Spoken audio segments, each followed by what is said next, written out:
Olá, nesse vídeo então eu vou apresentar a forma com a qual eu e minha equipe implementamos a modelagem, tanto estática quanto dinâmica, quanto o protótipo do jogo Tour Capture. Iniciando então pelo diagrama de casos de uso, é, basicamente nós temos vamos ter uma tela inicial, que vai ser a tela de iniciar a partida, no qual o jogador ele pode então selecionar a partida ou sair, né? Temos também então o caso de uso de selecionar o personagem, né? Então aquele jogador ele pode escolher entre a gama dos personagens que ele tem, qual personagem selecionar, né? Temos também a selecionar posição, então no caso que depois do personagem ter sido selecionado, ele pode selecionar uma posição válida, né? Que não esteja fora do limite do mapa, enfim, todas essas regras, né? E também que não sobrescreva, né? Não passe por cima do personagem que seja do mesmo jogador. E após selecionar uma posição válida, ele pode então atacar diretamente, né? Ou andar, né? No caso ele pode andar também tipo mais de uma vez. No caso de ele atacar, ele ataca e vai ter o fluxo dele, que a gente já vai explicar daqui a pouco ali no Visão Geral da Interação. Ou ele pode andar ali no caso também mais de uma vez, né, dentro do seu range de andar, no caso, né? E daí, após ele andar, ele pode então passar o seu turno para o próximo jogador. Muito bem. Passando então para a modelagem estática aqui, né, apresentando o domínio do problema pelo diagrama de classes, nós temos então a classe jogador, que vai ter o seu ID, vai ter uma verificação se é o seu turno, né, que ele pode jogar. Vai ter uma controladora que vai verificar e setar qual jogador que deve jogar naquela partida, né. Tem a classe mapa também, né, que vai receber ali por agregação, por associação, perdão, 45 posições, né, que seriam então cada posição que existe dentro do mapa ali.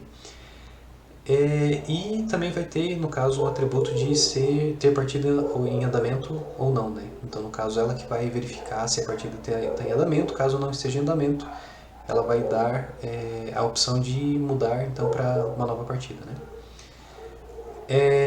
Muito bem. Então temos aqui a classe entidade, né, que se relaciona diretamente com posição. No caso, a posição pode ter 0 ou uma entidades, né? Então ela pode estar vazia. Só pode estar ela lá estática mesmo naquele lugar, sem nenhuma entidade dentro dela. No caso, nós temos então tipo uma especialização das entidades, né? Então você pode ter tanto uma torre quanto o arqueiro, o escudeiro ou o guerreiro, né? A entidade então ela vai ter o seu ID, né? Vai ter o seu ID do jogador também, a quantidade de vida, a quantidade de ataque que aquela entidade pode ter, né? Isso daí então vai variar para pro arqueiro, ou pro escudeiro, ou pro guerreiro, a quantidade de defesa e um recurso que nós iremos implementar também mais para frente, que é a questão da vantagem, que a gente ainda vai pensar qual que vai ser, né? Mas, por exemplo, um arqueiro poderia ter mais vantagens sobre um guerreiro, por exemplo, né? Porque ele tem flecha, ele consegue atacar e tal, então ele tem uma certa vantagem a mais sobre ele. E tem menos vantagem na questão do escudeiro, né? O escudeiro ele tem o seu escudo e então ele não conseguiria atacar o arqueiro, por exemplo. Então a gente queria colocar esse tema de vantagem, né? Na hora que o arqueiro fosse atacar. Temos aqui então o range de movimentação, né? E o range de ataque, né? Então o arqueiro poderia andar mais do que o guerreiro, por exemplo, né? E temos aqui então os dois métodos, que é o método de atacar e o método de andar, básico, né? E basicamente da parte do domínio do problema, da parte estática é essa, né? Na questão da interface gráfica, então, a gente só apresentou aqui a forma com a qual a gente está utilizando a biblioteca Pygame, né, para implementar então esse jogo. Então a gente usa muito o sprite do Pygame, né, e ela se relaciona ali com a entidade e com a posição também.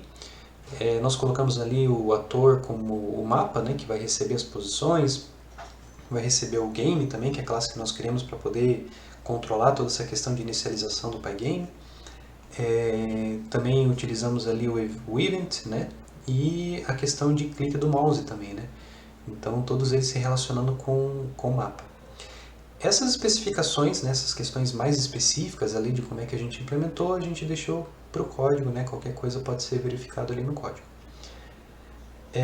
Passando então para a ordem dos casos de uso, basicamente então nós temos uma inicialização, né, que começa aqui com iniciar partida, seguido de selecionar personagem, né, então se a partida foi iniciada, selecionar personagem, e caso a partida não tenha sido iniciada, ele fecha o programa, né, ele não continua.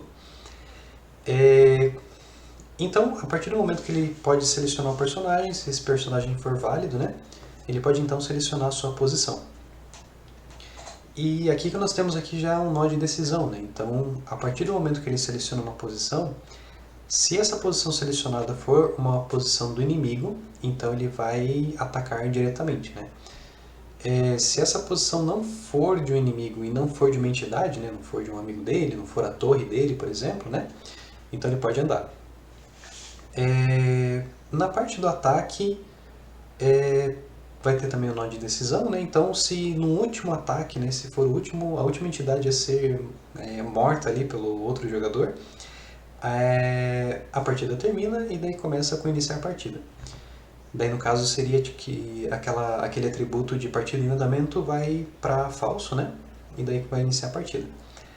Caso não, caso a partida ainda esteja em andamento, vai ser transferido essa opção de poder jogar, né, para outro jogador, e esse jogador vai poder selecionar o seu personagem.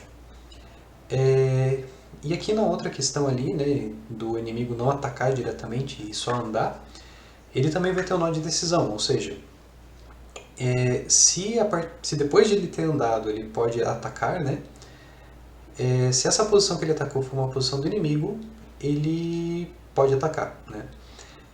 Mas depois de ele ter andado e se ele quiser finalizar a sua jogada, então ele pode apertar no botão de passar turno, né, e terminar a sua jogada, né, passar ali o controle para o outro jogador. E daí, no caso, esse outro jogador vai selecionar o seu personagem. Basicamente é isso da parte do diagrama, e agora eu vou iniciar o programa ali para poder mostrar o protótipo. Muito bem, então mostrando agora o protótipo, né, do nosso jogo. Basicamente nós implementamos ali a questão do float fill, né, para poder já mostrar quais são as opções válidas para aquele jogador, né, para aquela entidade no caso. Né, então ele pode selecionar ou desselecionar. Na hora que ele seleciona, no caso vai aparecer ali a posição selecionada, né, no caso não a posição, mas sim o personagem selecionado, né. Então a vida, a defesa, aparece os status dele. E aqui no caso ele pode caminhar sobre o mapa, né. Basicamente essa é a parte assim da interface gráfica que nós implementamos aqui já, né? Agora falta fazer a parte do ataque, né? Toda a lógica de ataque e tudo mais. Mas é isso. Muito obrigado e até mais.